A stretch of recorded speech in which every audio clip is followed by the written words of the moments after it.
Parang kinakalimutan ko na yung mga problema. Pagbutihin niya ang pag-aaral niya, matupad niya yung pangarap niya. Walang makakabawi sa kaalaman ko. Kayawanan ko po yan na akin lang. Tayo ang lingkod, tayo ang kapamilya. Sa ulo ng mga nagbabagang balita, Senado, hindi na naman nakapagdaos ng sesyon sa ikalawang sunod na araw matapos hindi sumipot ang mga senador mula sa mayorya. Walang sesyon yesterday and today. May kasamang mga protesta yon, protest against a puppet Senate na gusto nila. Senate President Alan Peter Cayetano pinagbibitiw ng minorya. Senate President Alan Peter Cayetano should resign as he has shown that he cannot function as the leader of the Senate. And lahat, kita namin, sumalit ka sa amin. Pero si Alan Peter, steady ka lang dyan. Pagbasa ng sakdal sa kasong graft ni Senator Jinggoy Estrada at dating DPWH Secretary Manuel Punoan, ibinagpaliban ng Sentigan Bayan 2nd Division. Ay, laban na naman ang mga person. Lalaki, ginilitan at inundayan ng sunod-sunod na saksak habang nakalive sa social media.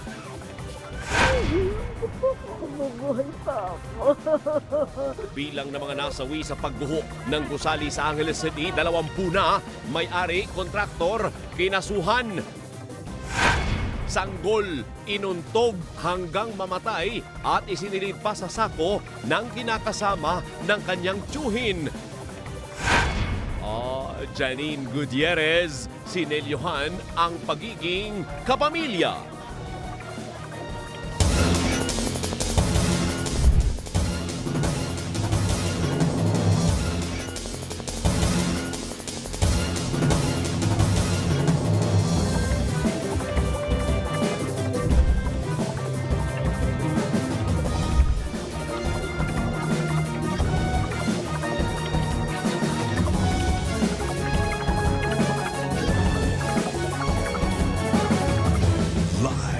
Mula sa ABS-CBN News Center, Manila, ito ang TV Patrol!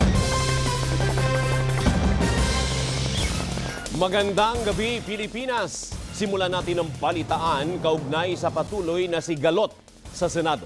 Hindi na naman nagsesyon ng Senado ngayong araw. Imbis na buksan ang plenaryo, sa social media inilabas ni Senate President Alan Peter Cayetano ang kanyang mga bintang laban sa minorya. Live mula sa Senado nagpapatrol, RG Cruz. RG, ano ang sitwasyon ngayon dyan sa Senado? Alvin, imbis nga na maghintay sa wala gaya nitong Lunes, ay maaga pa lang nagpasabi na ang mayorya sa minorya na hindi sila darating sa regular na sesyon ng Senado ngayong Martes. Huling 2 araw na ng first regular session ng 20th Congress bago mag-adjourn sinedye bukas at bago bumalik sa ika-4 na Lunes ng Hulyo sabay sa State of the Nation address ng Pangulo. Alvin, imbis na buksan nga ang plenaryo, nag-live sa social media si Senate President Alan Peter Cayetano. Una, sinabi niyang sinikap ng dating liderato ng Senado na nasa minorya na ngayon na pigilan ang palitan ng liderato noong Mayo 11 at mahinto ang investigasyon ng Senate Blue Ribbon Committee sa flood control scandal. So alam po namin plano nila. Ang plano nila, abangan, tanggalin ang mga committee sa legitimate majority. And what's important to me is that on Thursday matuloy ang Blue Ribbon and tumuloy-tuloy yung iba't ibang mga committee. Alvin, alas 3 ng hapon dumating ang mga minority senators pati staff ng Senado at mga bisita. Pero gaya nitong Lunes, walang sumipot mula sa mayorya. May kasamang mga protesta yon, protest against a puppet Senate na gusto nila. Ulitin ko po ha, ginamit nila yung parliamentary tool na walk out para po hindi matuloy ang pag-change ng rules. So ngayon po ang majority, ginagamit din po ang rules sa tama, morally, legally. Alvin, ayon pa kay Cayetano, mula na magkapalitan hindi na natapos ang tangkang bawiin mula sa mayorya ngayon ang liderato. Git niya siya mismo alam kung paano tinangka ng mga nais mabawi ang liderato na ipitin umano si Senador Jinggoy Estrada. I am a witness. Narinig ko yung mga offer sa kanya. Wala ka ng kaso, wag ka lang kakalas. Nung una, wag ka sumama dyan kay Senator Loren. Ngayon naman, kumalas ka at join the minority. The minority senators knows this. So stop lying. Alvin, sabi ni Cayetano gusto na mayoryang tiyakin na walang nakakapanghimasok sa Senado. Kaya ang minorya pumasok ng lounge.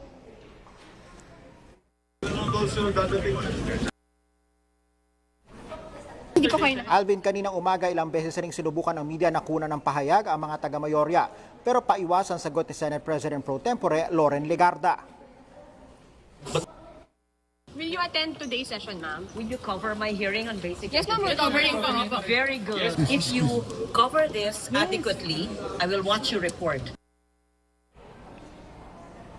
Alvin, tinawag naman ni Senador Panfilo Lacson na dereliction of duty o pag-abandona sa trabaho ang di pagsipot ng mayorya sa sesyon nitong Lunes at wala itong kinalaman sa paninindigan para sa kalayaan ng Senado o hindi pagsunod sa batas.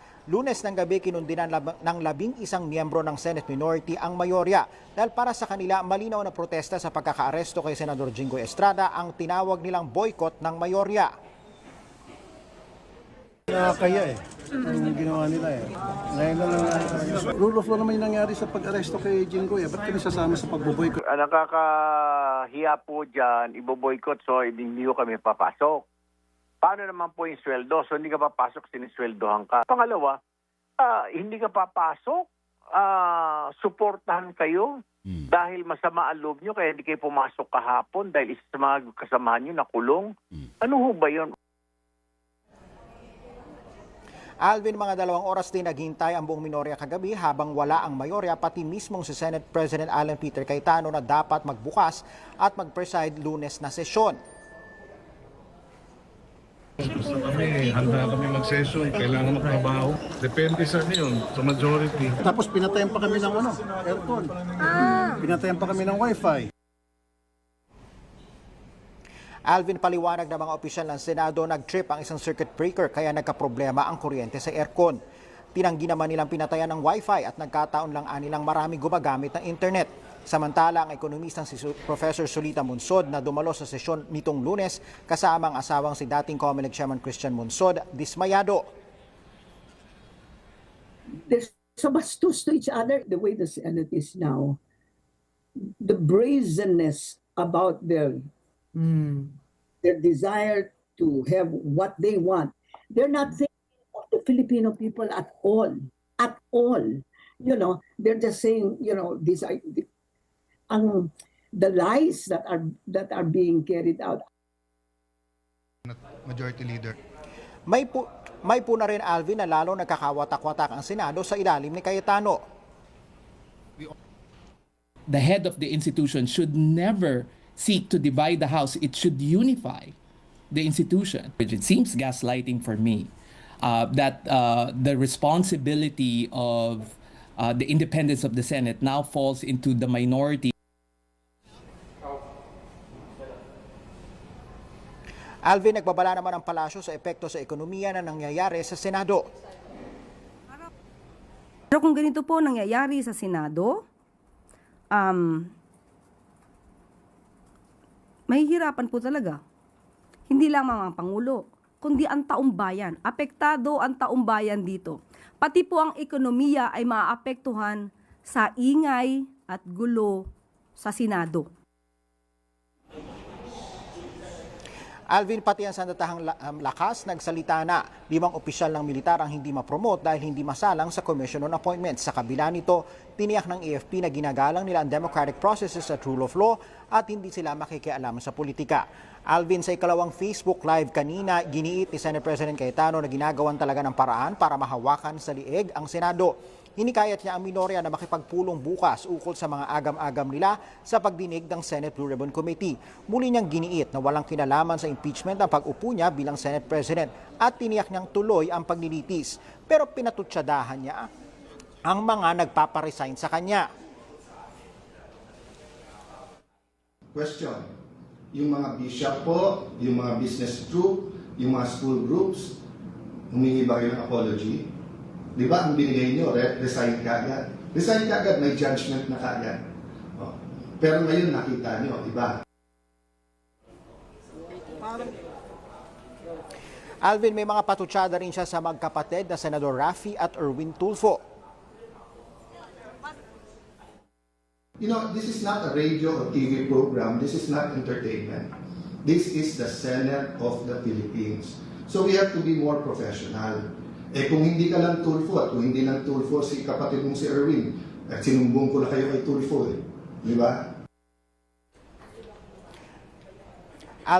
Alvin, pinuna rin ng Senate President ang pananahimik na Minoria sa kaso ni Senador Estrada at sinisi niya rin ang Minoria kung bakit hindi mabuo ang Commission on Appointments dahil hindi nga sila magkasundo sa hatian ng mga uupo rito. Alvin? So RG, parang safe na ba ni-assume ng taong bayan na mukhang hindi sila magkakaroon ng sesyon hanggang sa mag-break sa Friday? Palagi namang posible iyang sinasabi mo, pero pwede pa rin naman sila magsesyon hanggang bukas kasi bukas ang last day, no? Ang congressional calendar kasi ang Senate adjournment nila papatak sa end of this week o sa Friday, no? Pero alam naman natin na walang sesyon pag Biyernes at or 4-day work week nga ang Senado pag Biyernes at hindi naman din nagsesesyon ang Senado pag Huwebes. So in effect, ang last day talaga nila ay bukas. So bukas malalaman natin kung papasok sila. Usually pagka merong Senate adjournment, meron silang mumunti o maliit na programa kung saan kinikilala nila ang kanilang mga nagawa noong nakaraang taon. Ano? So ayun ang aabangan natin at titignan natin kung matutupad ba yan tradisyon na yan. Alvin? RG, pakipaliwanag mo nga ano yung kinatatakot ni Senate President Alan Peter Cayetano na sabi niya baka mawala yung liderato nila sa mga komite. Hindi ko mag-gets yun, paano mawawala?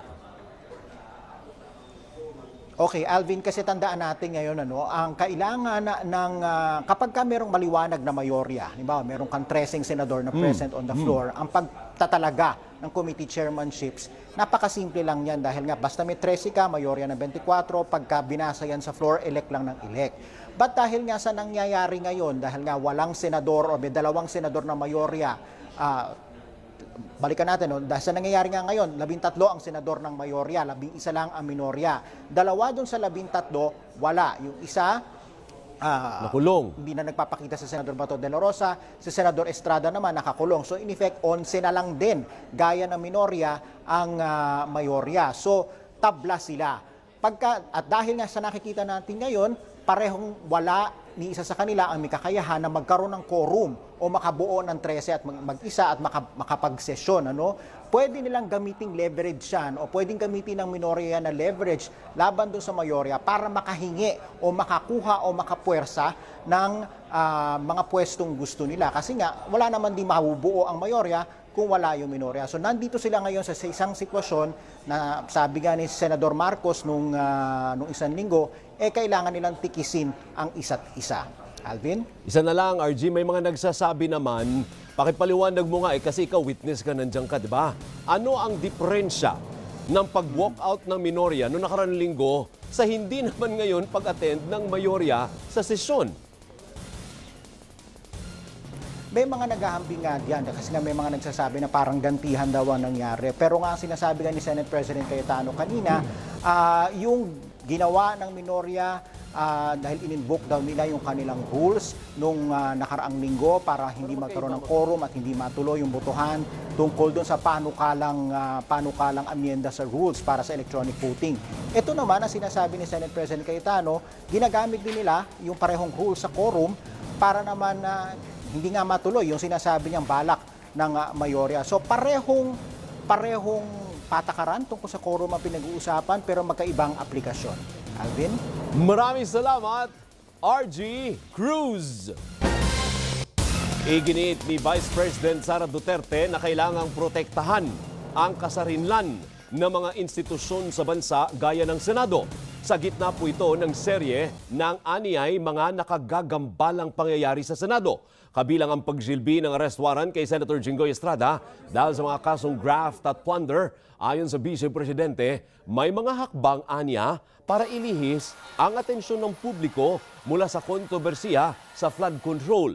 Pilit din anyang isinusulong ang isang impeachment na may bahid politika at walang sawa rin anya ang tangkang pagkamit ng mas malawak na kapangyarihan gamit ang charter change. Una nang pinabulaanan ng mga senador at kongresista na may kinalaman ng impeachment sa charter change habang tinawag ni Pangulong Marcos na fake news ang mga paratang na isinusulong niya ang tsa-tsa para mapahaba ang kanyang termino.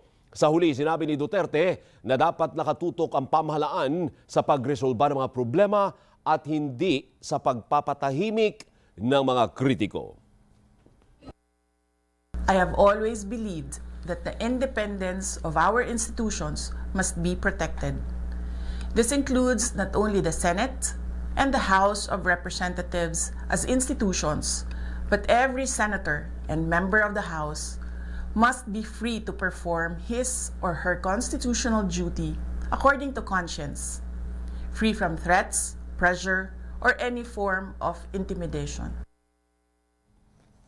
Pinalaga naman ng palasyo ang pahayag ni Vice President Duterte ayon kay Palace Press Officer Yuse Claire Castro, nakabase sa mga ebidensya ang mga isinampang kaso laban sa ilang majority senators. Nakababahala din anya ang pahayag ni Duterte dahil tila pinagtatakpan niya ang mga aligasyon ng katiwalian laban sa mga kaalyado niyang senador.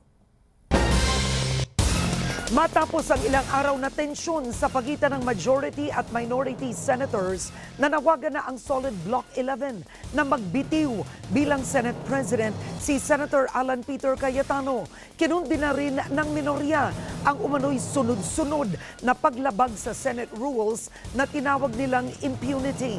At live mula sa Senado, nagpapatrol Victoria Tulad.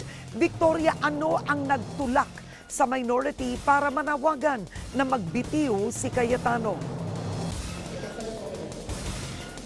Karen, nanawagan nga ang minority bloc na magbitiw na sa pagiging Senate President si Senador Alan Peter Cayetano matapos hindi muli dumalo sa sesyon ang mayorya ngayong Martes. Pasado 3:00 ng hapon nang sabihin ni na Senador Juan Miguel Zubiri at Francis Pangilinan na hindi na dadalo sa sesyon ang majority bloc matapos makatanggap ng mensahe si Senate Secretary Jose Luis Montales. Ayon kay Montales, nakatanggap siya ng mensahe mula kay Senate President Alan Peter Cayetano na nagsabing no-show ang mayorya. Pag-iwanan ko sa dito narating. Agad nagbunta ang minority senators sa Senate Lounge para magpulong. Matapos ang ilang minuto, humarap sila sa media at kinondena ang di umano'y paulit-ulit na paglabag sa Senate rules ng mayorya. What happened today was a clear abandonment of responsibility, a dereliction of duty, and a blatant disregard of the rules that govern this institution. Because the Senate cannot be made to stop working simply because its presiding officer refuses to lead.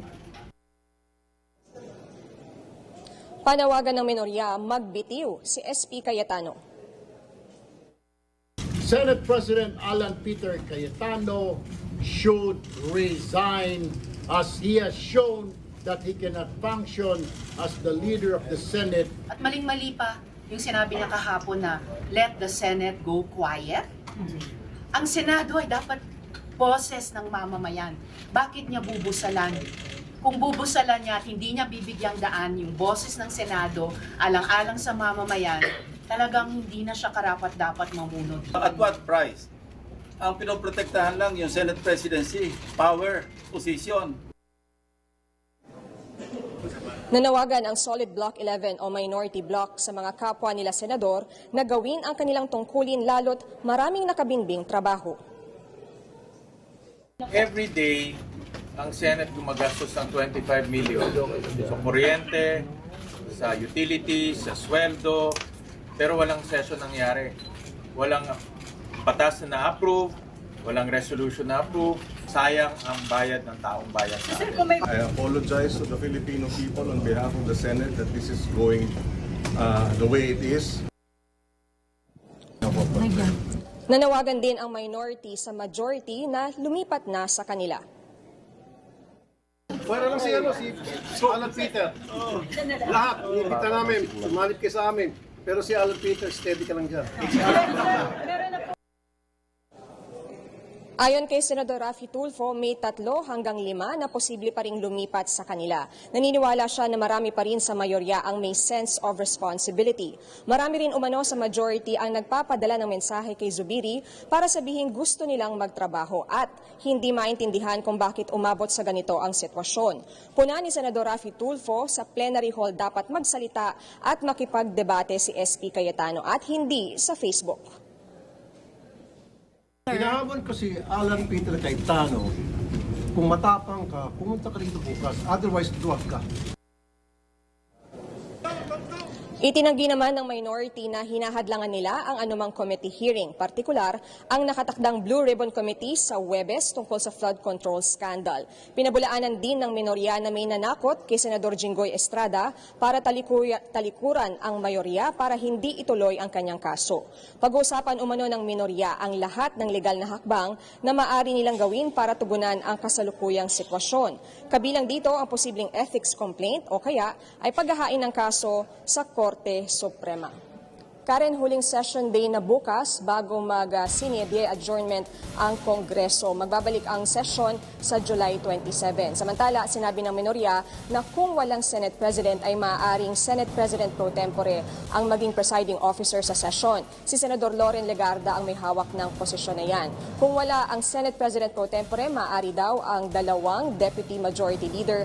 Pero sa mga oras na ito ay wala pa rin natatalaga na Deputy Majority Leaders. Kaya bukas, Karen, ay hindi pa rin natin tiyak kung magkakaroon ba ng quorum, kung dadalo ba ang mayorya at kung sino ang magiging presiding officer. Karen? Maraming salamat, Victoria Tulad. Sa puntong ito makakasama natin si Senator Erwin Tulfo. Senator Tulfo, magandang gabi po sa inyo. Ms. Karen, magandang gabi sa inyo at sa lahat ng mga nakatutok dito sa inyong programa. Senator, mabilisan tayo, no? Alam nyo na po ba kung dadalo ang mayorya bukas sa isa pang sesyon bago mag-sinedie?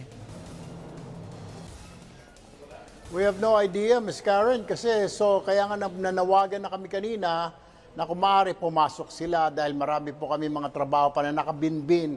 We have a lot of bills on the floor na kailangan pong aprubahan. Ngayon, hindi po nila pagpasok, ibig sabihin, itong mga panukalang batas na ito ay hindi po gagalaw. Wala pong pumapasok sila dahil wala po kaming quorum, dahil 11 lang po kami. Ipaliwanag po ninyo, no, Senator Tulfo, sa social media, sinasabi ng ilan, una namang nag-walk out ang minorya. Gumaganti lang ang mayorya at nagbo-boycott. Ano ang kaibahan ng walk out ng minorya at boycott ng mayorya pagdating sa proseso sa isang sesyon o pagbubukas ng sesyon? Mabuti na banggit mo yan, Ms. Karen, kasi pareho naman po defending, ika nga. What we did was to defend, ang pinakaiba lamang po, ay we have to defend the institution.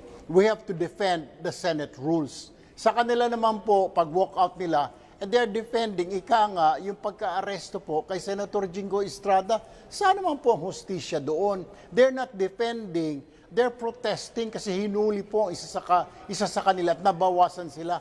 Real talk lang tayo, Ms. Karen. I mean, para maintindihan ng mga kababayan natin, yung walkout po namin, kasi gusto nila i-divide ang house, magbutuhan kami, para ika nga pwedeng magbutuhan yung mga katulad po niya, ng mga kasamahan namin na nakakulong, na pwedeng bumoto. Wala po sa rules yun gusto nilang gawin pong rules. Kailangan, bago po gawin yun, aprubahan, kailangan pagdebatihan, kailangan diskusyon. Hindi, sasabihin po agad ni Senator Alan Peter Cayetano, let's divide the House. So gusto niya pong i-railroad, gusto niya pong i-quick fix yung i-railroad po at kaagad na magkaroon ng botohan. Siyempre talo ho kami. Yung sa kanila naman po, nag-walk out sila, nagpo-protesta po sila dahil kinulong po isang kasama nila. Ba't nila ho sisisihin sa amin sa minority kung may warrant of arrest po yung kasamahan nila sa majority? Dapat hindi ho. So, yung amin po, we're defending the institution, we're defending the rules, Senate rules. Sa kanila naman, it seems like they're defending yung pagka-aresto at kumukontra sila sa pagka-aresto po kay Senator Jinggoy. Oo. Pero Senator, linawin nyo, yung walkout nyo kasi sa minority, the session already started. Ang boycott, isang paglilinaw, hindi pa nagsimula ang session.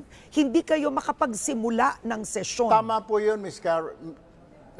Tama po yun, Miss Karen, kasi nga, ang nangyari nga doon, gusto niya po kaagad i-shortcut na ipasa po yung through voting, magbotohan kami, ipasa po yung rules na yon, i-apply na namin yung rules na yon, idagdag yung rules na yon na ika nga pwedeng teleconferencing lamang ang botohan ng mga senador o pag-attend ng sesyon.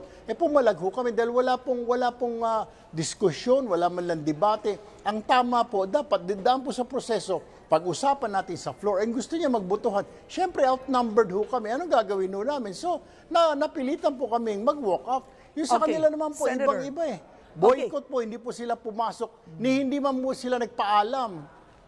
Okay. Senator, nanawagan ang kapatid po ninyo, si Senator Raffy Tulfo, na mag-resign si Senate President Alan Peter Cayetano. Ito ba ang pananaw ng buong minorya o ng kapatid lang po ninyo, sir? Tama po yun, kasi sunod-sunod na po ang paglabag niya sa mga rules po namin sa Senado. Una po, Section 3 po ng Senate Rules. So sinasabi po doon, nung siya po ay manumpa, Ms. Karen, ang sabi niya po doon, that I will well and faithfully discharge to the best of my ability the duties of my present position. Anong duty po yun? Na maging presiding officer po siya every day at pumasok po siya at mag-preside, pwera na lamang kung may force majeure, may national emergency. Wala nga ho eh. Hindi siya, ayaw niyang pumasok kahit na wala pong valid reason, Ms. Karen.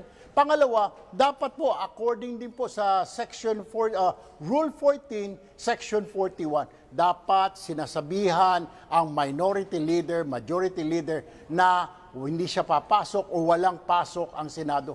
Hindi rin po niya ginawa yun. So, dalawa na po kagad yung violations niya. Dalawang rules po ng Senate ang binayolate niya, Ms. Karen.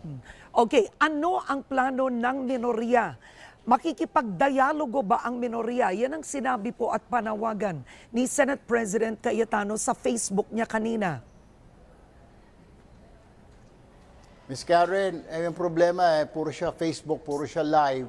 Baka gusto niya maging vlogger na lamang. So, bakit nilila lang po? At least sa pagbablog, may kikitain pa po. Di po ba? May monetary compensation. Doon na lang siguro kasi 3 times, 4 times, 5 times siya.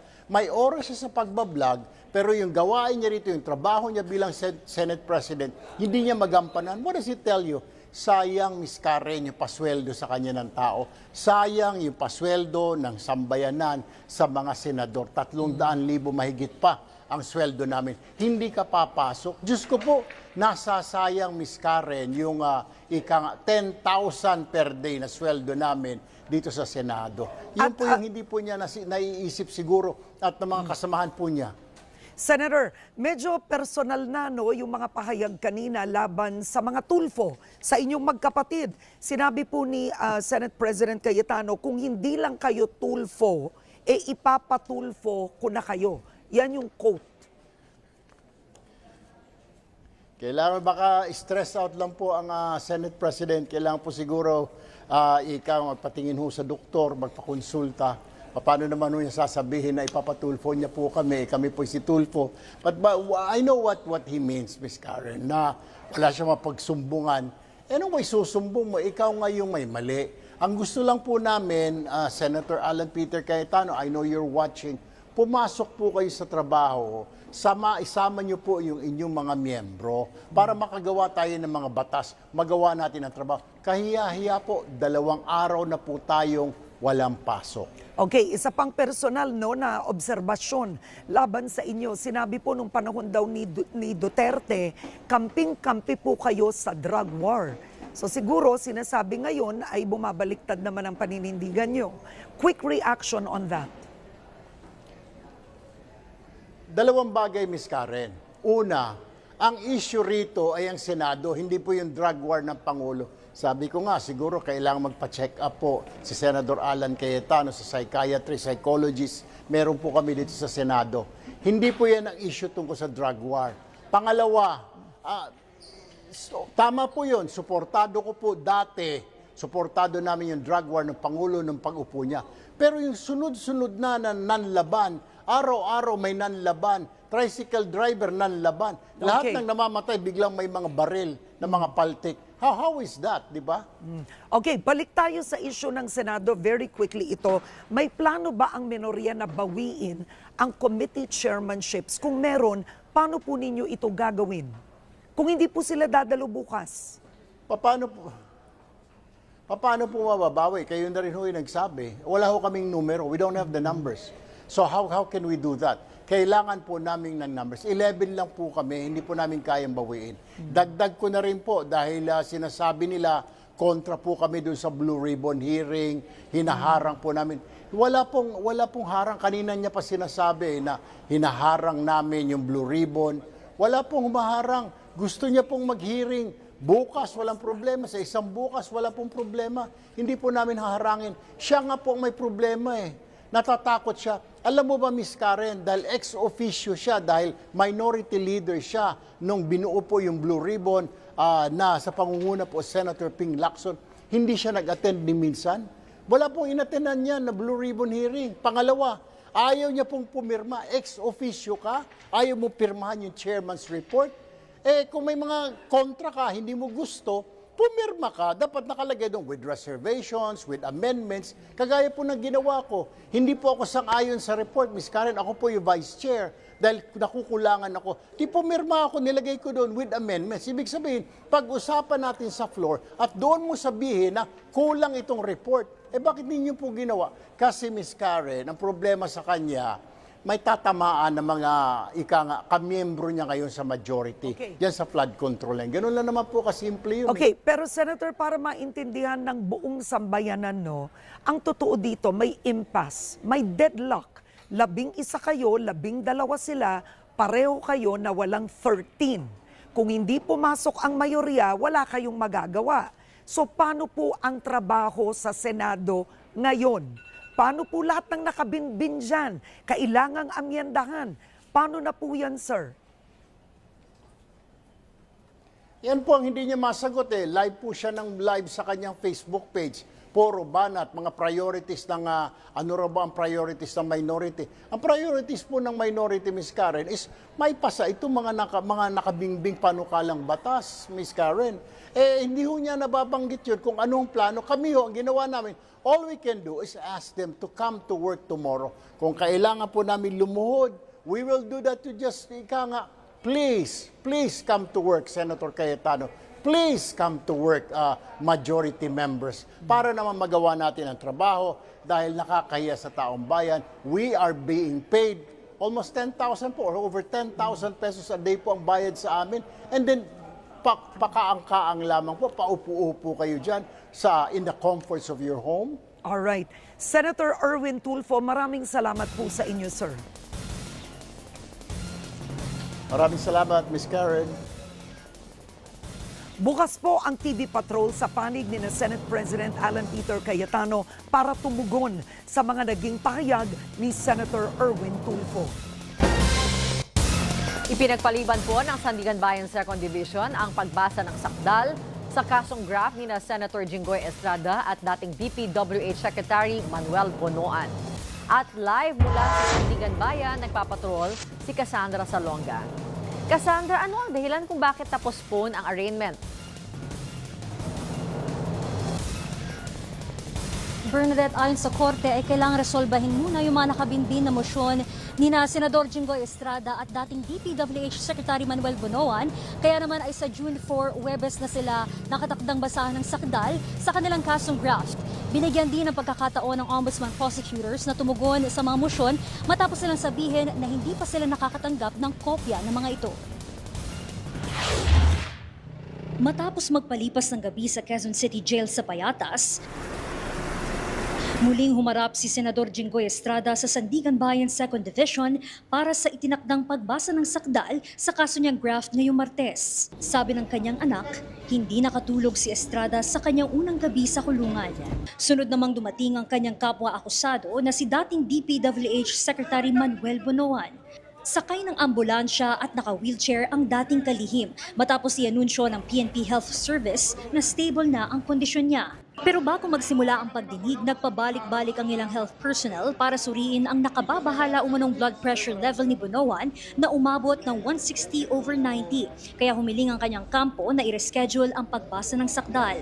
Nais din nilang ipatingin si Bonoan sa cardiologist para alamin kung may cardiovascular symptoms ba si Bonoan na nakararanas ng alta presyon. Yung cause ng high ng blood pressure niya has many multifactors, right? Siyempre, first of all, yung stress. So, the stress could trigger the increase of blood pressure.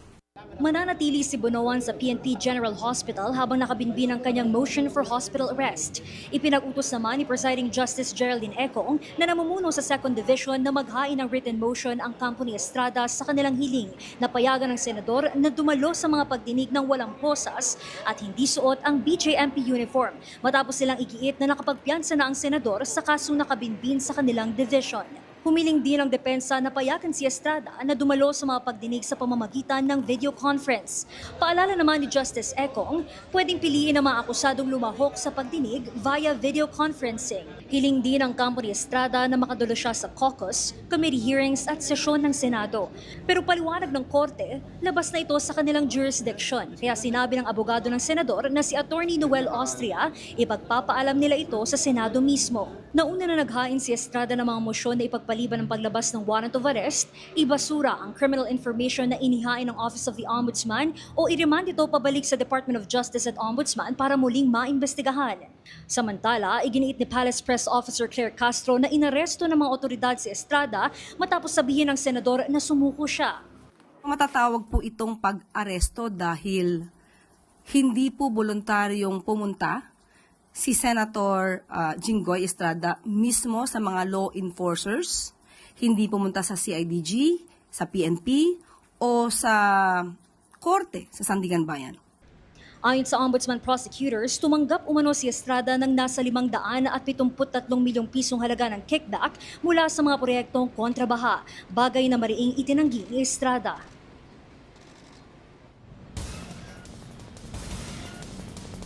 Bernadette, magkasunod na lumabas si Estrada at Bonoan dito sa Sandigan Bayan kaninang pasado alas 3 ng hapon matapos ipagpaliban ng korte ang kanilang arraignment. Samantala sa June 4, Huwebes din sila nakatakdang basa ng sakdal sa isa pa nilang kasong graft at sa non-bailable na kaso nilang plunder na hawak naman ng Sandigan Bayan 5th Division. Balik sa'yo, Bernadette. Maraming salamat, Cassandra Salonga. Sa pagbabalik ng TV Patrol, Lola, nahagip ng tricycle, patay. 2 motorsiklo nagsalpukan, 4 tumilapon. At bangkay na na-recover mula sa guho sa Angeles, 20 na. Abangan ang iba pang mga nagbabagang balita sa pagbabalik ng TV Patrol.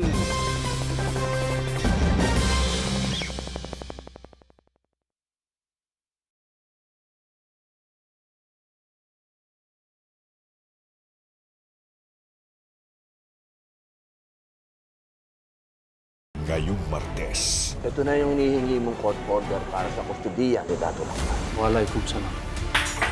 Utak na ang pupunan. Kung saan-saan namin hinanap si Dr. Pero ikaw, sumuko siya sa'yo. May malasakit ang para sa kanila. May tinatago ka sa kanila. Aalamin ko paano yan. Patibayan na ng diskarte.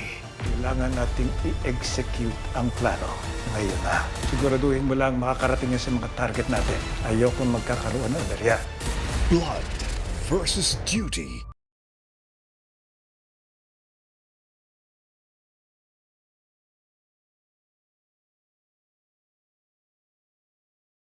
Dito sa CCTV, ang riding in tandem na bumaril kay Dr. Castro. Hindi sila pwedeng mahuli. Babasagin ng pag-asa. Make sure tapos na ang transaction ni Stella. Ano sinasabi niyo? Hindi niyo mahanap yung kapatid ko? Uhukayin ang nakalipas. Kailangan natin mahanap yung laptop. Yung totoong cause of death ni Walter, magtuturo sa atin kung sino man talagang pumatay kay Walter. Si Daddy, nagtatanong na siya tungkol sa pera ng Cabreralan. Sabihin mo yung totoo? Baka nakakalimutan mo. Nakinabang ka rin. The Alibi. Ang buong katotohanan.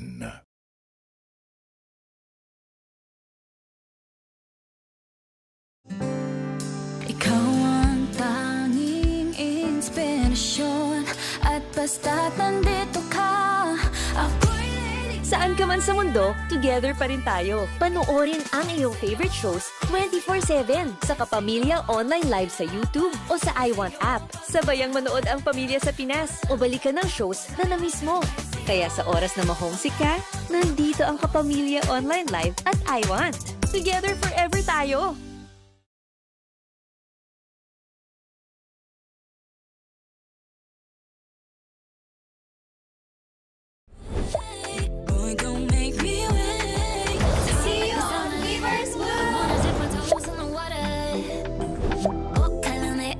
Meron kaming brunch date with our blue.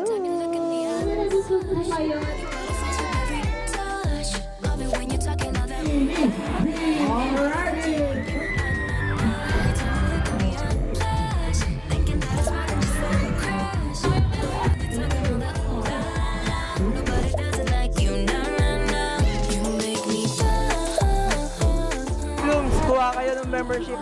So blessed na isa ako doon sa napilin.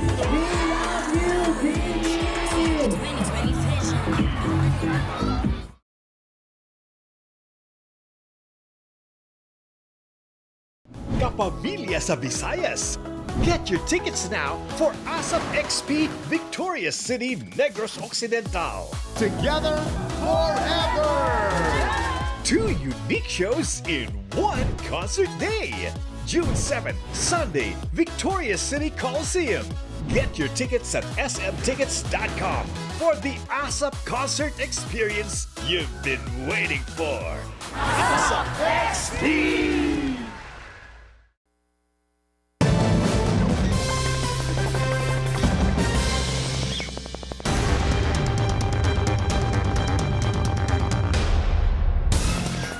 Patay ang isang lalaki matapos gilitan at pagsasaksakin ng kanyang kumpare sa Parañaque City.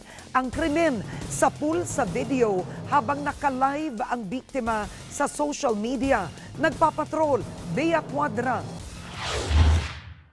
Ang hirap ng buhay, laban na naman ang mga person. Naka-Facebook Live habang naglalaba at nakikipagkwentuhan sa kanyang kapitbahay ang lalaking ito Huwebes ng hapon sa barangay San Isidro, Parañaque nang bigla na lamang siyang sunggaban sa leeg ng kanyang kumpare. Nagpumiglas pa siya pero inundayan na siya ng sunod-sunod na saksak. Dumepensa at sinubukang agawin ng biktima ang patalim sa kanyang kumpare pero wala itong tigil sa pag-unday ng saksak at bumunot pa ng isa pang kutsilyo.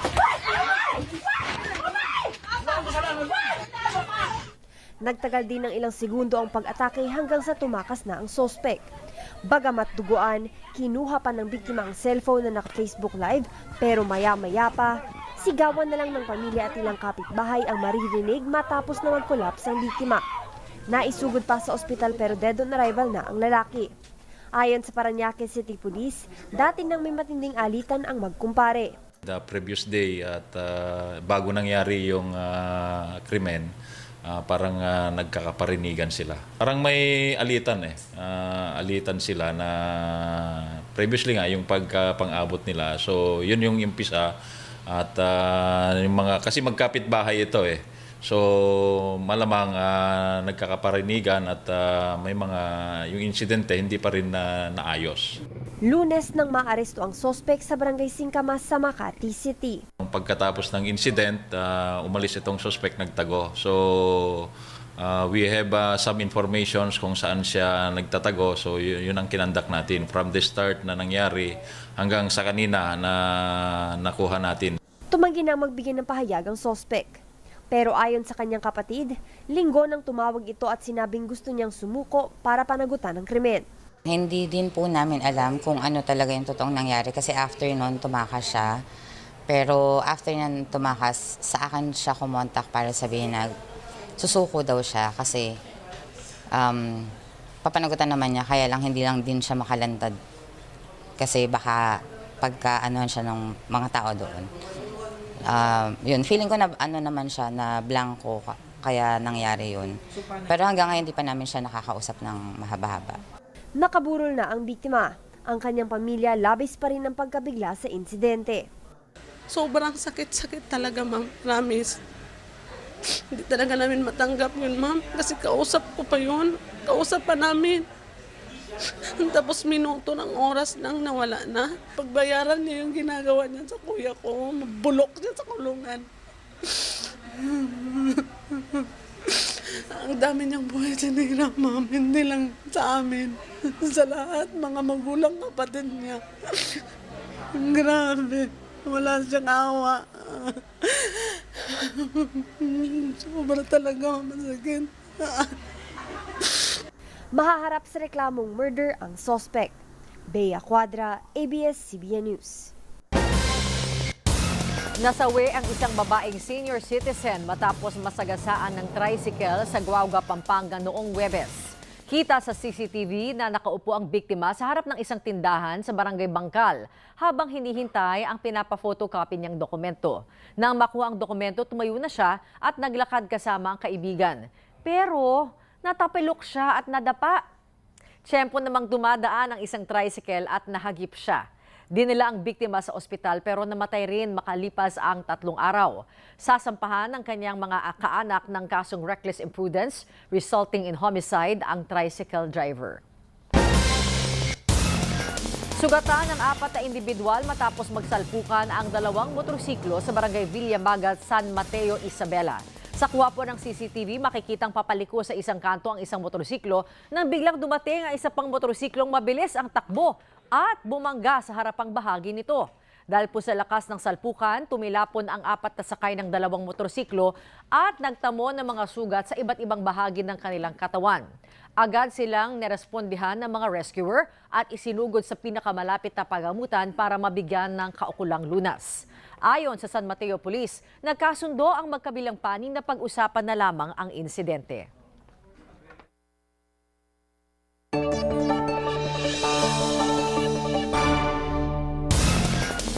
Alamin na po natin ang magiging lagay ng panahon mula kay ABS-CBN resident meteorologist Ariel Rojas. Ariel, bukod sa habagat, meron pa bang sama ng panahon na magpapaulan sa bansa?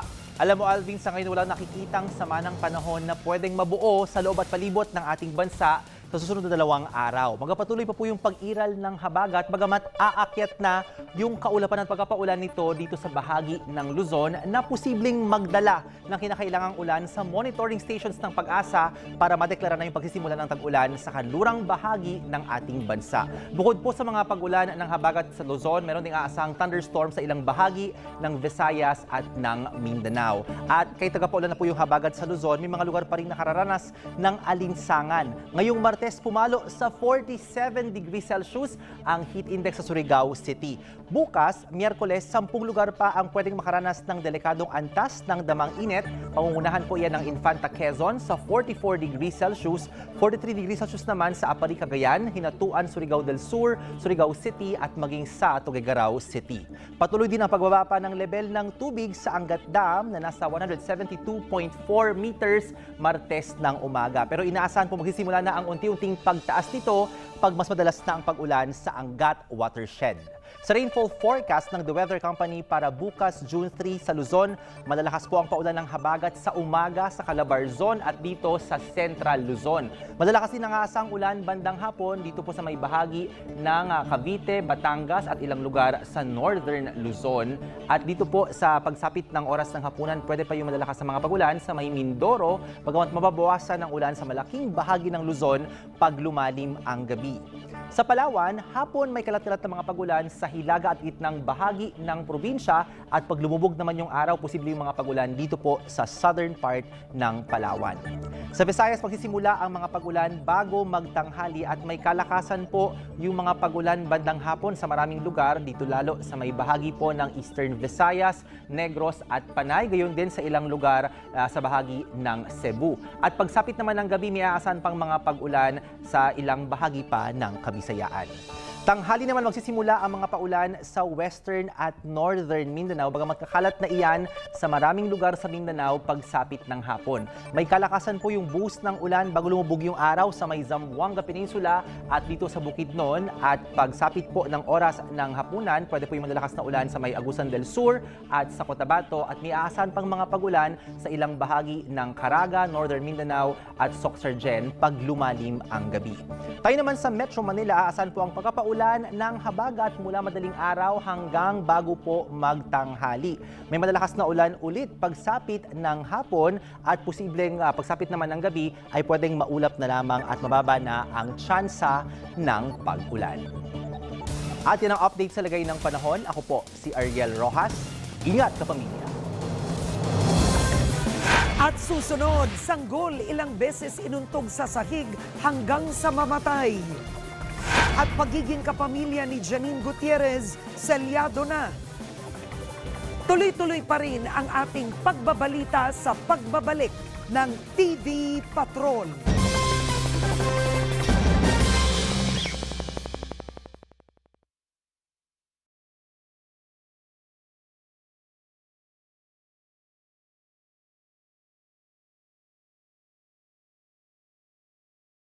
Ngayong Martes. Ito na yung nihingi mong court order para sa kustudiya ni Dato Lakman. Walay kung saan. Utak na ang puhunan. Kung saan-saan namin hinanap si Dr. Pero ikaw, sumuko siya sa'yo. May malasakit ang para sa kanila. May tinatago ka sa kanila. Aalamin ko paano yan. Patibayan na ng diskarte. Kailangan nating i-execute ang plano ngayon na. Siguraduhin mo lang makakarating yan sa mga target natin. Ayoko magkakaroon ng aberya. Blood versus duty.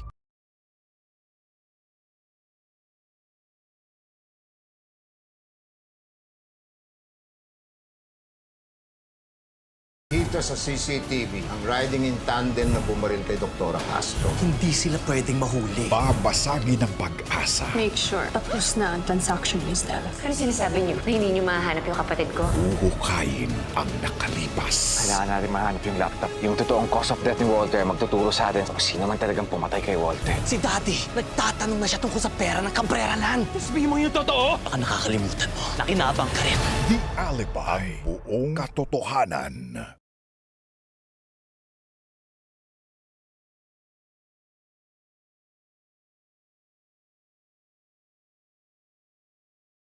Hello mga kapamilya, please join us sa ating Kapamilya Event Grounds dito po sa Alabang. Run for a cause with the ABS-CBN Foundation.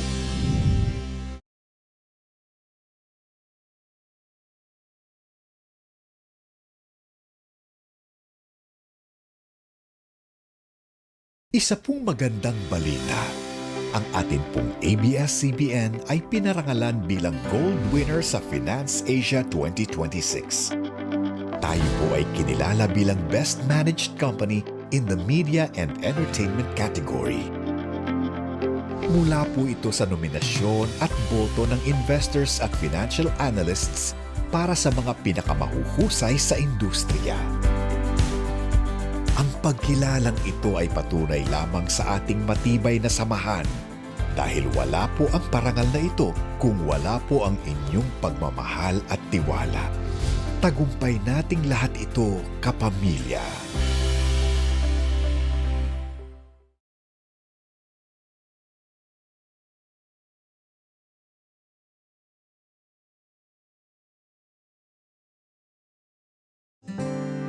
Ikaw ang tanging inspirasyon at basta't nandito ka, ako'y ready. Saan ka man sa mundo, together pa rin tayo. Panoorin ang iyong favorite shows 24/7 sa Kapamilya Online Live sa YouTube o sa iWant app. Sabayang manood ang pamilya sa Pinas o balikan ng shows na na-miss mo.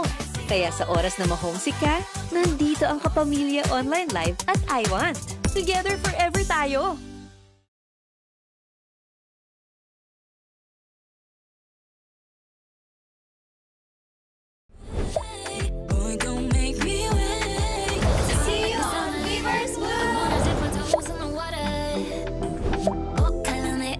Meron kaming brunch date with our blue.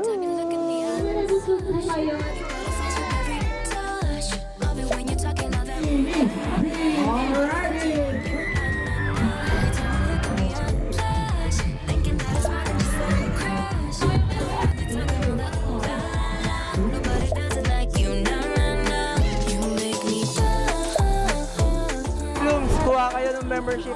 So blessed na isa ako doon sa napilin ko.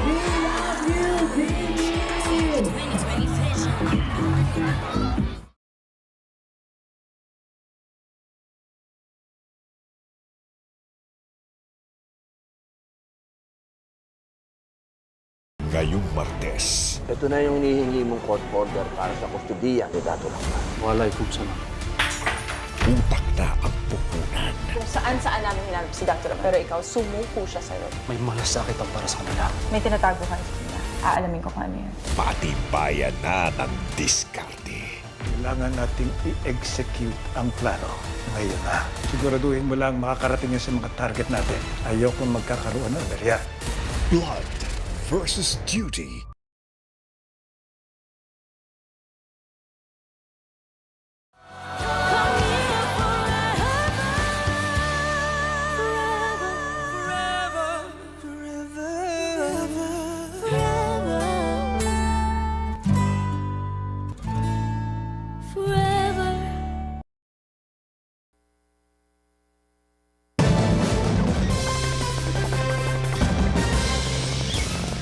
Pasintabi po dahil sensitibo po ang balitang ito. Ilang beses na inuntog sa sahig ang isang babaeng sanggol hanggang sa mamatay. Isinilid pa ito sa sako hanggang sa mabulok. Ang suspect sa krimen na ang tagapag-alaga ng sanggol na live-in partner ng tiyuhin ng biktima. Nagpapatrol, Christopher Sitson. Sa ikalawang palapag ng apartment unit na ito sa barangay Pasong Putik, Quezon City, nagtapos ang paghahanap sa nawawalang 11 buwang gulang na sanggol na babae. Kalunos-lunos ang lagay ng bata nang matagpuan ng pulisya linggo ng hapon. Nasa loob ito ng sako bag, nilalangaw at naaagnas na. Ang may kagagawan sa krimen, ang nag-aalagang babae na live-in partner ng tiyuhin ng sanggol. Ayon sa PNP, ang suspect pa mismo ang nag-report sa pulisya noong Sabado na may 2 umunong lalaki na pumasok sa kanilang apartment at tinangay ang sanggol. Agad namang nagkasa ng follow-up operation ng pulisya at sinuyod ang mga sinabing dinaanan ng mga tumangay umano sa bata. Nag-backtrack din sa CCTV ang pulisya pero walang nakitang mga lalaki na may dala-dalang sanggol. Pero nang iimbestigahan na ang loob ng apartment, biglang nag-alinlangan ng babae na nag-report sa pulis. Pagdating doon sa apartment nila, ayaw, nag-hesitate na buksan yung apartment nila. Hanggang sa buti na lang napilit namin na voluntary na binuksan. Doon nakaamoy na kami ng hindi magandang amoy. Inamin ng babae na inimbento lang niya ang unang salaysay at siya mismo ang nasa likod ng krimen. Selos at pagod ang lumalabas na motibo sa pagpatay base sa investigasyon ng pulisya. Yung live-in partner niya, ayon sa kanya, mas inuunang inaaruga o pinapansin yung pamangkin kaysa yung anak. Napagod na daw siya. Kaya nung dilim na yung paningin niya, nawala na po sa pag-isip. Kasi dami akong ginagawa sa sobra tali yung pagod ko, sir. Inuntog ko lang yung ulo niya 3 beses. Sana po mapatawad ko sa tamang panahon. Yung ko po, sir, kasalanan, inaamin ko lahat. Ako ang pumatay sa anak niya. Ayon sa PNP, nasa 3 buwan pa lang sa pangangalaga ng suspect ang sanggol. Nagkatrabaho kasi sa ibang bansa ang nanay ng sanggol, kaya ipinagkatiwala sa kanila ang bata. Nasa probinsya naman ang tatay nito. Maharap sa reklamong murder ang babae. Christopher Sitson, ABS-CBN News. Nadagdagan pa ang bilang ng mga nasawi sa pagguho ng gusali sa Angeles City. Ito ay matapos sunod-sunod na ma-recover ang ilang bangkay ngayong Martes. Live mula sa Angeles City, nagpapatrol si Dennis Datu. Dennis, may mga hinahanap pa rin ba ang mga rescuer?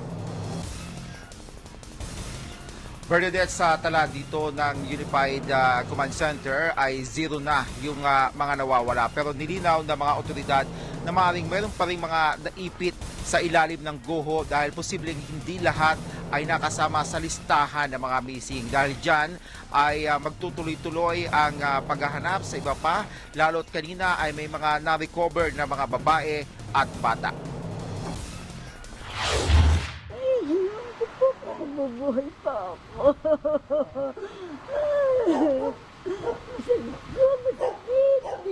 Sa halip na masayang ipagdiriwang ang kanyang 80 kaarawan ngayong buwan, tumatangis ngayon si Estrelita. Ang kanyang nag-iisang anak na si Wilson Rivera, posibleng hindi nakaligtas sa pagguho ng gusali sa Angeles City. Security guard ang kanyang anak na tanging sumusuporta sa kanilang mag-asawa. Hindi ko natutulog mula noon. Hindi ako makain. Napakasakit naman po ang pagsubok sa akin. Kontrata, tulungan kami na. Napilingan na ako. Ipakita niyo po siya. Hanapin niyo na. 1 week po na more than 1 week na po. Masipag po yung anak namin. Mabait pa. Ngayon po, papahingahin niyo muna. Wala na kaming katulong, kami na lang. Sana po,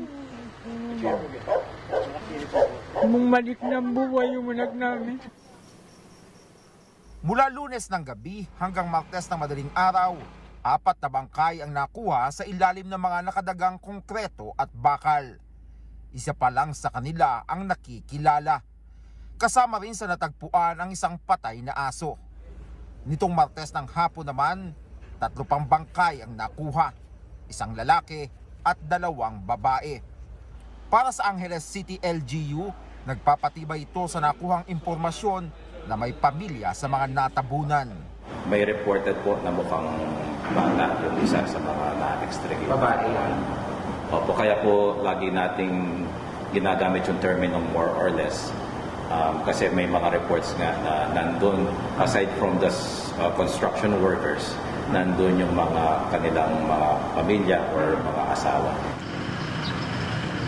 At kasabay ng pagdadalamhati sa trahedya, nagsampa na ng reklamong reckless imprudence resulting in homicide ang pamilya ng isa sa mga nasawi. Kabilang sa inireklamo sa Angeles City Prosecutor's Office ay ang may-ari ng gusali, kontraktor at site engineer. So far, isa pa lang po yung na-file, but susunod na po yung mga na-identify na bodies. So susunod na po yung pag-file sa kanila. Kasi nakikipag-ugnayan na po yung ating mga kapulisan sa kanila. Nahihirapan namang umusad ang investigasyon ng fact-finding team na binuo ng Angeles City LGU.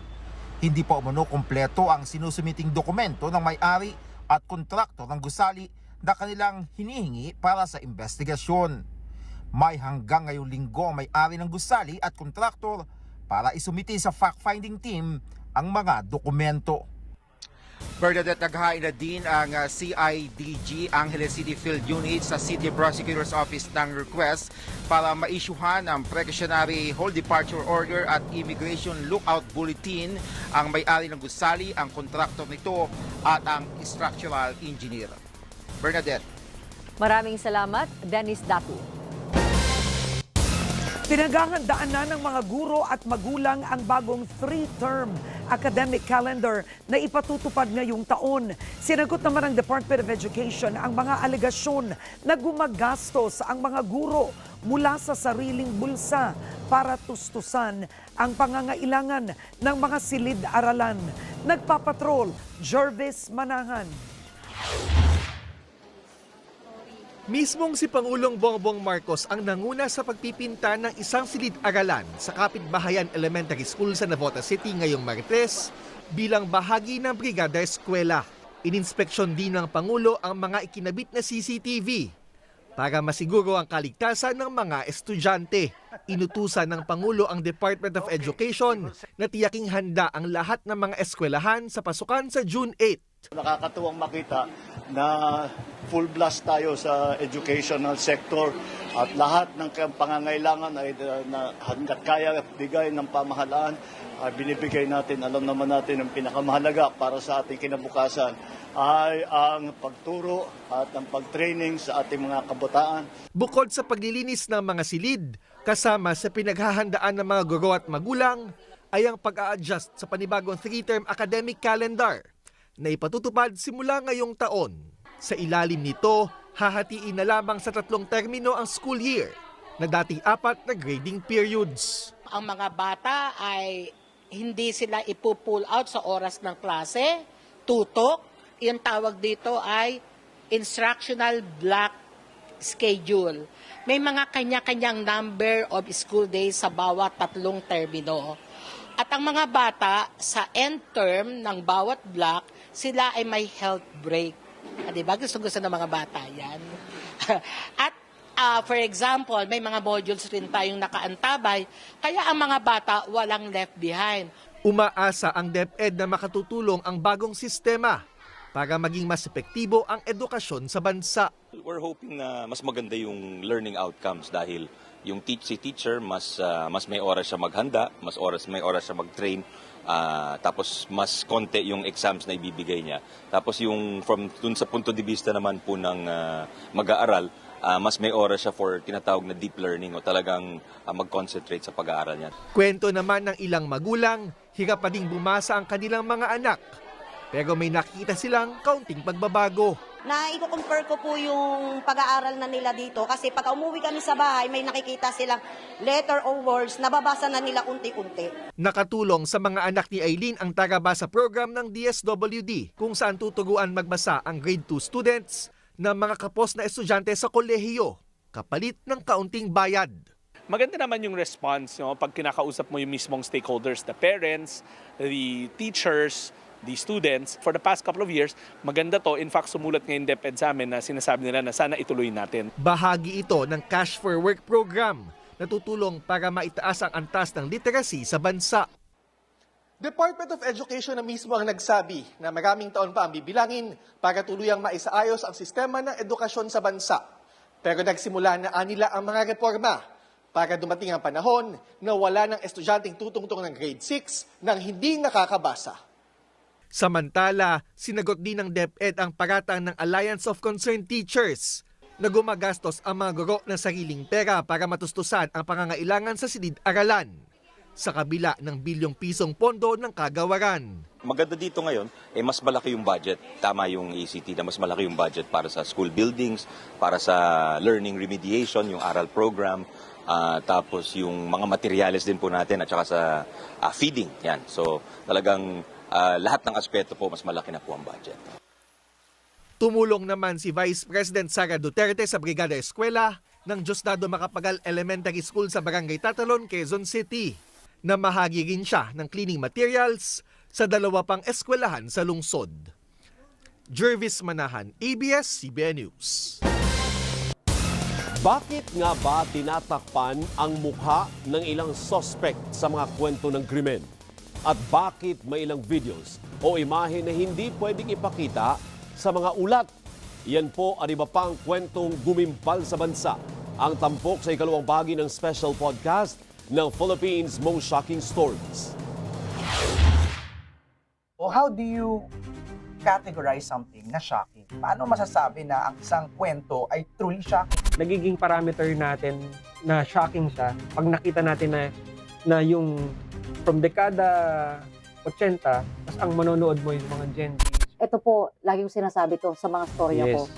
Hindi lang po sila karakter sa aming storya. Sila po totoong tao, totoong anak, totoong pamilya ng mga taong pwedeng manood dito. Hindi mo naman kailangan makita na ganun ka-gory para maintindihan mo yung story. Yes. Paano ba pinipili ang episode kada season? Okay. Kaya palang gawin ng isang tao yun sa kapwa-tao. Paano ba binubuo ang Philippines' Most Shocking Stories? Para hindi nga, tama yung sinabi mo, para hindi hilaw pag nilatag natin. Yes, oo. Oo. Basta sinabi din. Nagawa kang patayin ng sarili mong anak. Nilalagay ko lagi yung sarili ko dun sa, paano kaya kung sa akin nangyari to, ganun din ba yung magiging reaction ko? Baka nga mas masahol to eh. 72-page decision nila sa conviction niya. Tapos babasahin mo pa yun. Pero totoo, balikan po natin yung episode. Pagkasor na ba? Ito ang part 2 ng Behind Philippines' Most Shocking Stories, a podcast special.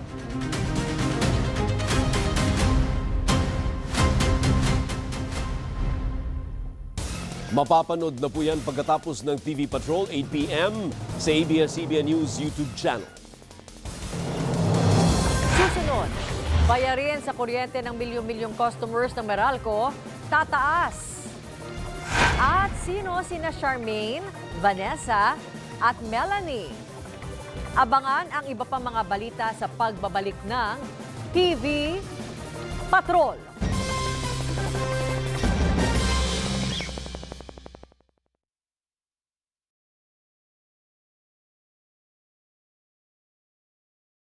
Ngayong Martes. Ito na yung hinihingi mong court order para sa kustudiya ni Dato Lakman. Walay kung saan.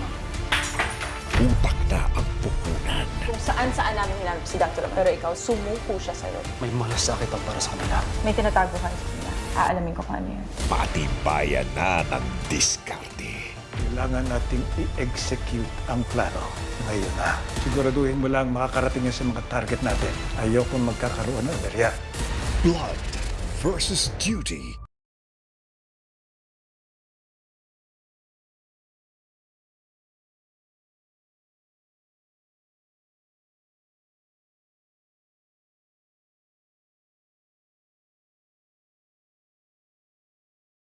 Dito sa CCTV, ang riding in tandem na bumaril kay Dr. Castro. Hindi sila pwedeng mahuli. Babasagin ng pag-asa. Make sure tapos na ang transaction, Miss Della. Ano sinasabi niyo? Hindi niyo mahanap yung kapatid ko? Uhukayin ang nakalipas. Kailangan natin mahanap yung laptop. Yung totoong cause of death ni Walter, magtuturo sa atin kung sino man talagang pumatay kay Walter. Si Daddy, nagtatanong na siya tungkol sa pera ng Cabreralan. Sabihin mo yung totoo? Baka nakakalimutan mo. Nakinabang ka rin. The Alibi. Ang buong katotohanan.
Mismong si Energy Secretary Sharon Grina ang nag-abiso sa milyon-milyong customers ng Meralco na tataas pa ang paparating na bayarin ngayong buwan dahil sa serye ng yellow at red alert sa Luzon.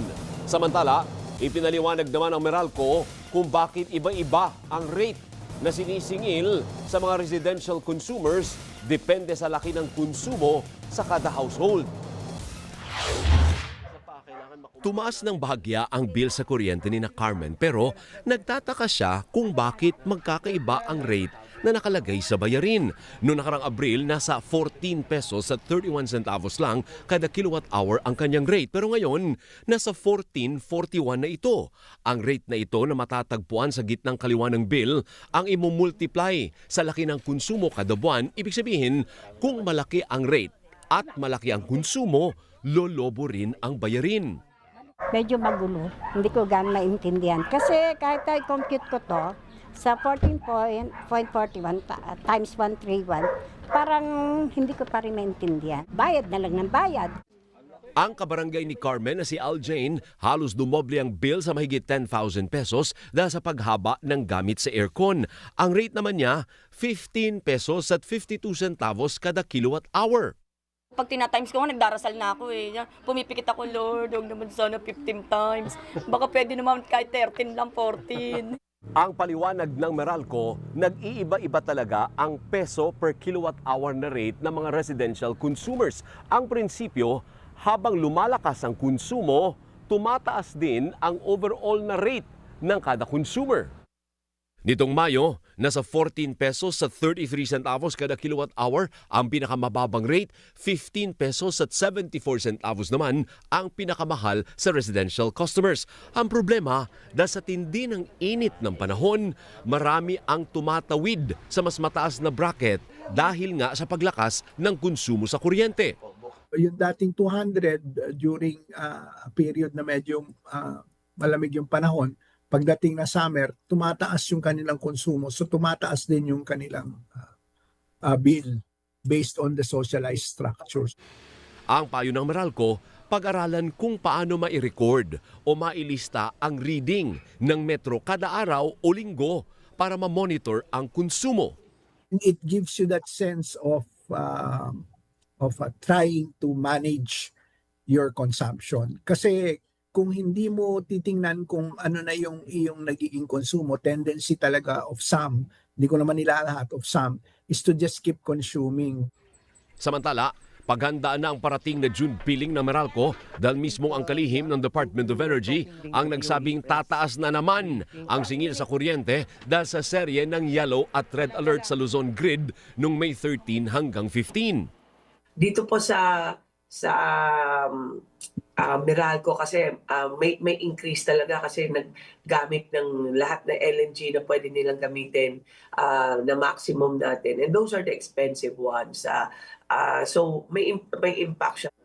Sa Visayas, kahit yellow alert pa rin o manipis ang reserbang kuryente, hanggang ngayong araw, hindi umano tataas ang singil sa kuryente dahil ayon kay Garin, nabawasan ang tinatawag na line rental na ipinapasa rin sa mga consumer. Pero nauna nang sinabi ng mga consumer groups na hindi dapat consumer ang sasalo sa kapalpakan sa transmission at generation ng kuryente dahil wala namang kaalam-alam dito ang ordinaryong mamamayan. Tinatalsik na sa Kamara si Cavite 4th District Representative Francisco Kiko Barzaga matapos ang 2 suspensyon. At live mula sa Batasan Pambansa sa Patrol si Agatha Gregorio. Agatha, ano ang naging resulta ng botohan sa plenaryo? Bernadette, sa botong 265-14-8, pinatalsik na si Cavite 4th District Representative Francisco Kiko Barzaga dahil sa umano'y disorderly behavior at conduct unbecoming of a member of the House of Representatives. Ayon kay House Ethics Committee Chairperson G.C. Abalos, nakita sa investigasyon na mayroong anyay mapanira o slanderous live broadcast ang pinatalsik na kongresista. Nakakagulo rin sa mga plenary session at nakakaabala sa mga miyembro ng Kamara. The respondent posted a video on his official Facebook page superimposing animated crocodiles over the former House Speaker and the Majority Leader during an official speech, pairing it with a mocking comedic tune to humiliate the leadership. On the 23rd and 24th of September 2025, at the height of the critical 2026 national budget deliberations, the respondent conducted unauthorized Facebook live broadcasts from the plenary floor. He used these live streams to record colleagues without consent, mock the proceedings, and make serious unparliamentary accusations live on camera. Sir, Matapos ang botohan, ilang kongresista ang nagsalita sa plenaryo para magpahayag ng pagkadismaya sa pagpapatalsik kay Barzaga. Bago pa man ang rekomendasyon ng komite para sa expulsion, umikot na sa plenaryo si Barzaga at sinabing huling araw na niya ito. The last day of Congressman Kiko Barzaga.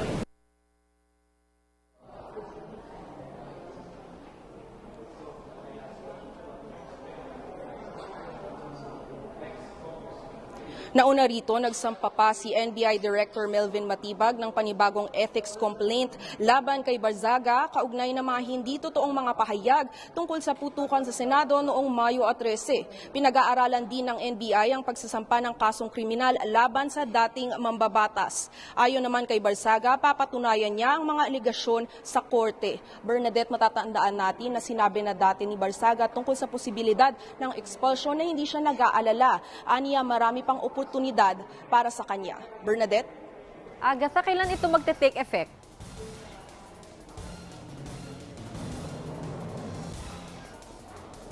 Bernadette, sa pagkakaalam nga natin ay expelled na siya dahil adopted na nga ang rekomendasyon sa committee report. Nakalagay nga sa committee report na mayroong disorderly behavior at conduct unbecoming of a member of the House of Representatives ang miyembro ng House na si Barzaga. Bernadette?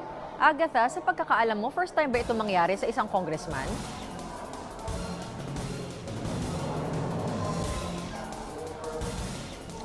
Bernadette, nangyari na nga dati na may inexpel na congressman at naalala nga natin ang dating congressman na si Arnie Teves ay na-expel din dahil nga sa absence niya sa House of Representatives.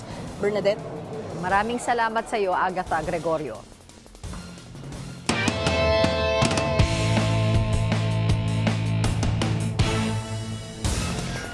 Pasok na si Pinay tennis star Alex Ayala sa second round ng Birmingham Open sa England.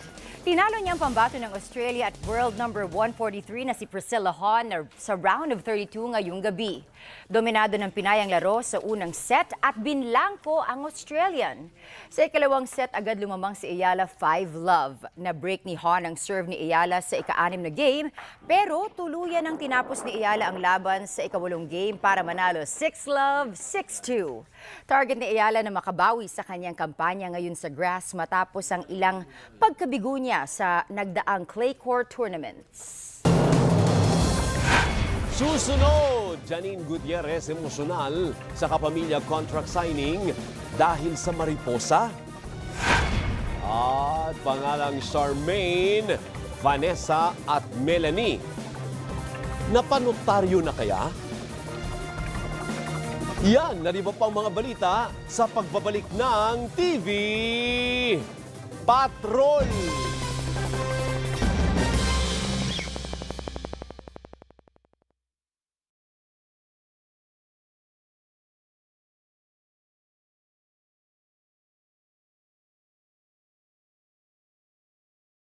Ngayong Martes. Ito na yung hinihingi mong court order para sa kustudiya ni Dato Lakman. Walay kung saan.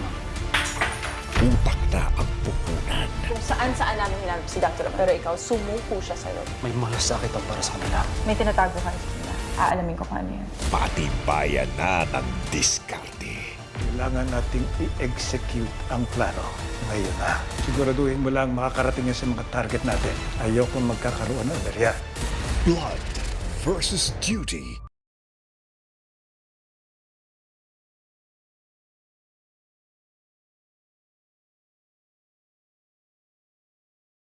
Kita sa CCTV ang riding in tandem na bumaril kay Dr. Castro. Hindi sila pwedeng mahuli. Babasagin ng pag-asa. Make sure tapos na ang transaction ni Stella. Ano sinasabi niyo? Hindi niyo mahanap yung kapatid ko? Uhukayin ang nakalipas. Kailangan natin mahanap yung laptop. Yung totoong cause of death ni Walter magtuturo sa atin kung sino man talagang pumatay kay Walter. Si Daddy, nagtatanong na siya tungkol sa pera ng Cabrera Land. Sabihin mo yung totoo? Baka nakakalimutan mo. Nakinabang ka rin. The Alibi. Ang buong katotohanan.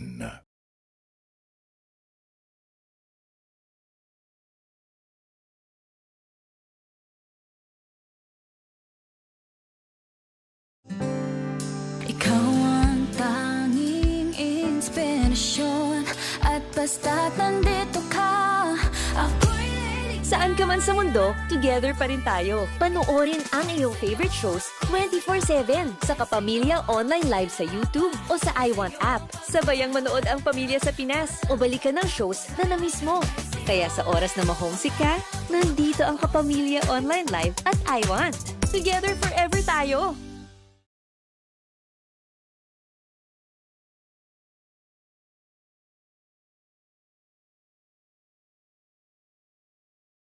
Sa mundo ng likes, shares, at virtual hearts, Nakikilala na ako! Ito na, ang dami ko ng likes! Likes! Puro ka likes! Mukha ka ng likes! posible nga bang mahanap ang the one? Mag-vlog tayo together! Sobrang gwapo! Sabi natin siya mag-stream kami. Samahan ang ating favorite streamers. Handa ba kayong kiligin? Gagawin ko ang lahat para dumami pa ang views, para masabi ka pa.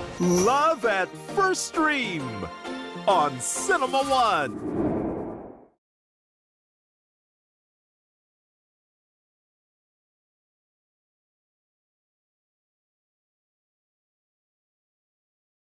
Ako daghang kay kong pasalamat kay gihimo gid siya gimugna gid siya nga show para sa mga kabisayaan. Kuan gyud. Kamo na mag-adjust naman. Di jud ko mabaligya dai. Lahi ra gyud kung Bisaya may mag-ispirahan mi kapwa Bisaya no kay murag dugay na mi nagkaila. La naglibog ko Uging ana ang magic sa Bisaya to Bisaya nga mag-istoryahan hay. Kay murag mi kanang dugay na binasilingan ni bisag karon ug nakita. Ay precious. After ana pwede na ka mangutang. Yay! Proud bisdak to tayo ni. Isa ka bundak dira mga bisdak. Ikaw yung si ko auntie.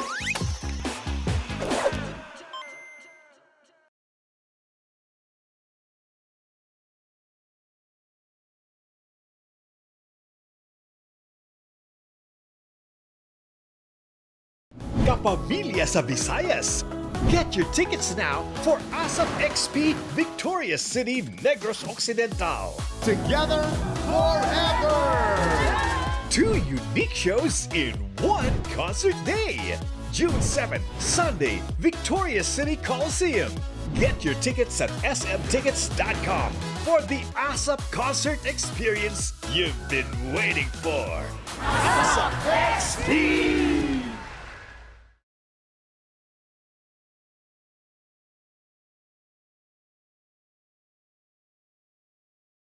You shouldn't be afraid of what other people say. If you're just afraid of what they're gonna say, then don't do it. I had some actress who went up to me and she's the best friend of the lead all the time. I'm Jake, it's art and you should be open to be judged. If an actress goes daring, pa-sexy lang. That's the hard part of showbiz. Which actor or actress was the most difficult to work with? This is Hot Takes!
Officially part na ng Star Magic si Janine Gutierrez. Pero bago ang contract signing, bakit kaya naging emosyonal si Janine? Alamin yan sa pagpapatrol ni Geniel Krishnan. Opisyal na pumirma bilang certified kapamilya ang aktres na si Janine Gutierrez. Ngayong araw kasama ang ABS-CBN executives, Star Magic officials at kanyang pamilya. Happy si Janine na selyuhan ang kanyang pagiging kapamilya. Sobrang laking pasasalamat ko to have this event and just to be able to do this with the bosses. Yung sobrang grateful ko na talagang they go out of their way to, do the contract signing with me. And of course, yung buong Star Magic family, lahat ng friends from the press, saka kumantap si Diego. Ngayong officially part na ng Star Magic, game din si Janine kung sakaling magka-project kasama ang kanyang kapatid. Yeah, I'm so happy kasi dati pa namin gina-joke na para kaming mag-classmates lang when we're both in ABS. I hope so. Kaya ba? I think kaya naman. Kaya natin yan, gagalingan natin. Bago pa man magsimula ang contract signing, kapansin-pansin ang dalawang mariposa na nakaabang sa pinto bago dumating si Janine. Kwento ng organizers, mistulang ang dalawang lola ito ni Janine na sina Asia's Queen of Song Pilita Corrales at national artist at superstar Nora Honor. Actually, medyo naiiyak na talaga ako kanina, pero sabi ni Tita Cor, don't cry, so hindi ako umiyak. Pero I do feel talaga yung presence ng mga lola ko. Bukod sa ilang video messages mula sa kanyang pamilya, surpresa din kay Janine ang pagdating ng boyfriend na si Jericho Rosales. This is an amazing day for you and I know how much you've wanted to seal the deal, to be a part of this family. I'm so proud of you. I love you. Kasado na ang seryeng pagbibidahan ni Janine at Echo, ang The Loyalty Game. Geniel Krishnan, ABS-CBN News. Goodbye Orange, hello Charmaine. Bakit nga ba viral ang pangalang Charmaine, pati na sina Vanessa at Melanie? Alamin sa pagpapatrol ni Daryl Sarmiento. May maganda balita ako, may nahanap na akong isa. Isa ka rin ba sa mga napa? What the hell? Mari, bakit sabi nagre-reklamo ka naman? Kasi naman, naiinis naman ako, te. Kasi parang hindi naman ako pinag-isipan. Bakit Charmaine na ang tawag sa prutas na orange? Sa isang video kasi ng content creator na kilala bilang si Baet, umalma ang prutas na si Orange dahil aniya, niwala man lang ka-effort ang ibinigay sa kanyang pangalan. O diba ikaw ang pangalan mo ay Mango? O Mango ka, diba? Buti pa nga raw si Mango. Mango ang pangalan, pero dilaw naman. Kaya suggestion ni Orange, what if, baka lang naman, pwedeng Charmaine na lang ang kanyang pangalan. Ay, ang ganda no. Oh, sayang. Ayawan ko ba dyan? Ipanotaryo natin yan. Pagkatapos mag-viral online with 7.3 million views on TikTok, iba-ibang brands na ang nakiride. Sa isang mall sa Legazpi City, Goodbye Orange, Hello Charmaine na talaga ang label sa kanilang fruit stand. Pati brand ng pintura, aba, in!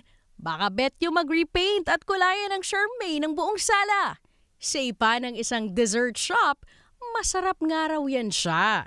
At eto pa, Trintahin approved na ata ang Charmaine scented ointment na ito. Idinaan naman ni Bayan Patroller Mac Casero sa fashion ang pagsakay sa trend habang suot ang kulay ni Charmaine.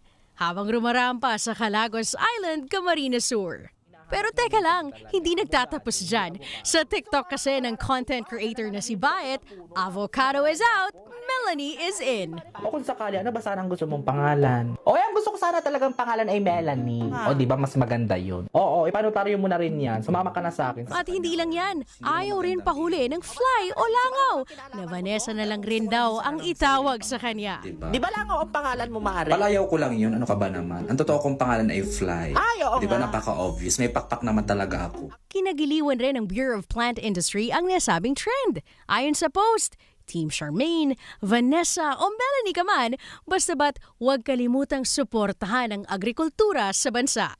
Only in the Philippines sa ganitong klaseng trend. Pero orange you glad na may mga ganitong klaseng good vibes sa social media? Pero ang tanong, kung tatatak nga ba ang Charmaine sa bukabularyong Pinoy o kailangan lang ng orange na sabihan na just be yourself? Charmaine. Daryl Sarmiento, ABS-CBN News. Bumibili ako doon Doon sa labas ng ABS yun, di ba? So may magaling na siya. Okay, bago ang lahat, gusto ko pong magpasalamat sa Pagdasig 2026 Communication and Media Students' Choice Awards na inorganisa ng Leyte Normal University at Asian Development Foundation College para sa ibinigay sa aking parangal bilang Best Female TV News Anchor. Wow naman! Thank you po. Thank you sa patuloy niyong suporta at paniniwala sa ating serbisyo. Thank you, thank you, thank you. At yan ang mga, may gusto ko magkwentuhan. Siyempre, meron. Yan na tayo. Ano natin? Tama yung mga estudyante. Gusto ko sabihin na dapat mag-ingat po tayo dahil kanya-kanyang naratibo ngayon. Labanan ko yun ng naratibo. Di ba ayaw tumigil ng Senate President? Panay ang press kung di umaattend dun sa session, pero nasa social media. Tama ba yun? Ano ang dapat na naratibo? Hindi, ibig sabihin, dapat kung may paniniwalaan kang naratibo, meron kang batayan. Ano yung katotohanan. Hindi yung maniniwala ka lang dahil kaibigan mo, di ba? Die-hard supporter ka. Anong credibility nung nagsasabi? And what are the implications importante of these yun. actions? Okay, so walang magbo-boycott. Bukas magkikita tayo. Sinabi mo yan, kapag Biyernes, napapansin ko, hindi ka pumupunta pag Biyernes. Ano graduation ng anak mo?